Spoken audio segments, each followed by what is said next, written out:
Welcome back to News 46. A Las Vegas man, 27-year-old James M. Cummings, pled guilty in the 11th Judicial District Court of Lander County in Battle Mountain to a gross misdemeanor charge of killing an antelope illegally in Lander County on July 21st and was sentenced to 3 years of probation, a year of jail time, which was suspended, fined more than $4,500 in civil and criminal penalties, and forfeited a .300 caliber Winchester rifle used in the crime. The incident happened on April 2nd of last year when he shot an antelope on State Route 305 between Battle Mountain and Austin. Cummings will also lose all hunting, fishing, and trapping privileges for 5 years. The animal was shot out of hunting season without a license. Cummings and an accomplice butchered the animal in the bathtub of a motel room. And now here's Deanna O'Donnell with your news across Nevada.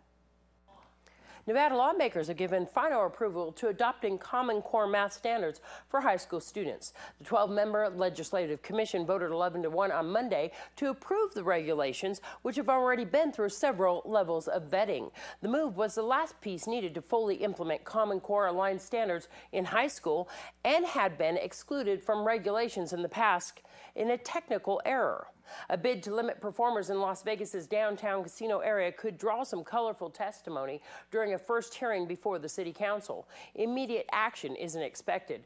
A couple councilmen introduced the measure July 29th as an effort to clean up the acts of tip-seeking buskers beneath the canopied Fremont Street Experience pedestrian mall. Key provisions would require performers to obtain city permits and stay in performance zones. Officials say they're worried that offending tourists discourages family visits to Sin City. The American Civil Liberties Union of Nevada helped draw up the proposal. The city has already taken steps to limit people from drinking alcohol out of glass bottles and aluminum cans on the street.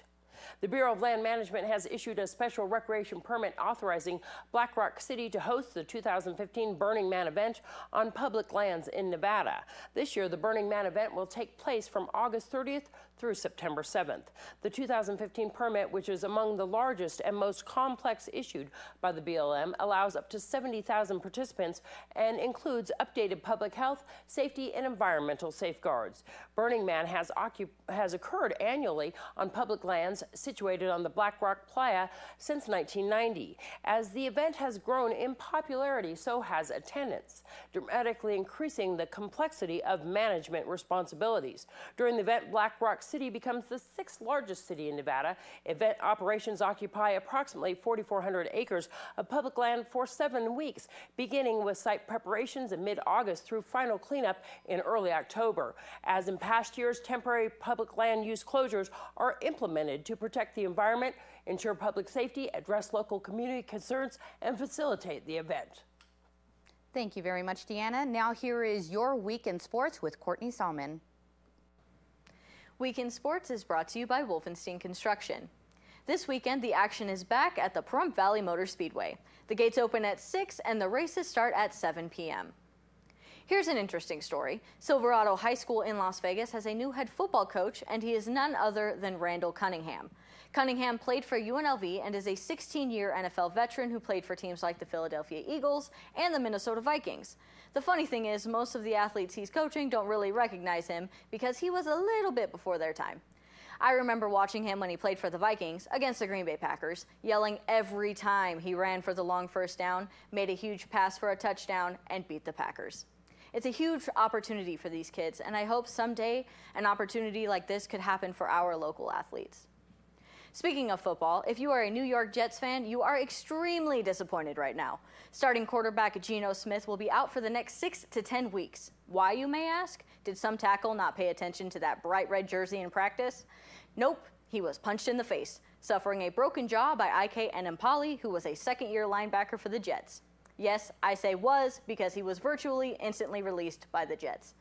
Geno Smith will require surgery. Apparently, the altercation between the two was in regard to a $600 plane ticket that Enemkpali bought Smith to attend a charity event. Smith was unable to attend due to a funeral and said he was not paying Enemkpali back for the unused plane ticket. Enemkpali has been signed by the Buffalo Bills. Tom Brady versus the NFL began yesterday in court in New York for the Deflategate incident. Tom Brady is fighting his 4-game suspension for allegedly deflating footballs in the AFC Championship game.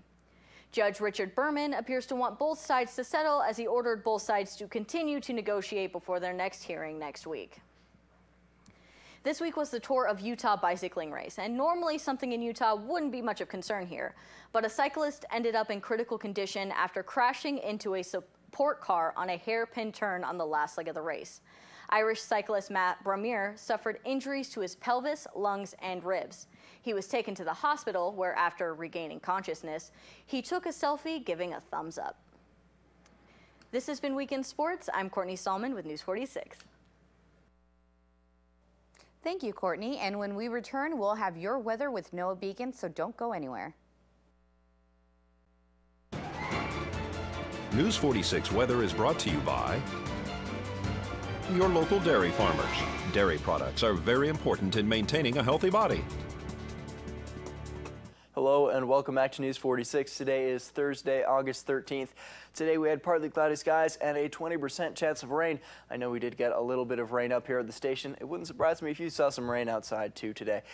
We had a high of 104 degrees today. Your average temperature around this time of year is just 1 degree below that at 103 degrees. Winds were coming from the south today at 9 miles per hour with gusts up to 23 miles per hour. The VX today was 6, which is high.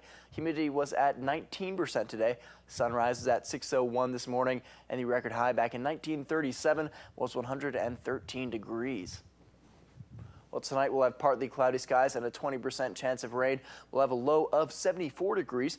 Your average temperature around this time of year is 80 degrees. Winds will be coming from the east at 7 miles per hour with gusts up to 13 miles per hour this evening. Humidity will be at 34%. Sunset will be at 7:38 this evening, and the record low back in 1949 was 60 degrees.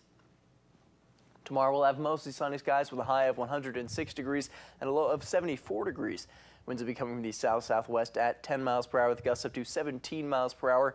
Humidity will be at 19%. Sunrise will be at 6:02 tomorrow morning, and the UV index will be 10, which is very high. For our 7-day forecast, again, mostly sunny skies tomorrow. Those clouds will be clearing up. On Saturday, we'll have sunny skies continuing all the way through late next week. On Sunday, the National Weather Service has issued an excessive heat watch that will be effective Sunday afternoon from 12 p.m. until 8 p.m. in the evening.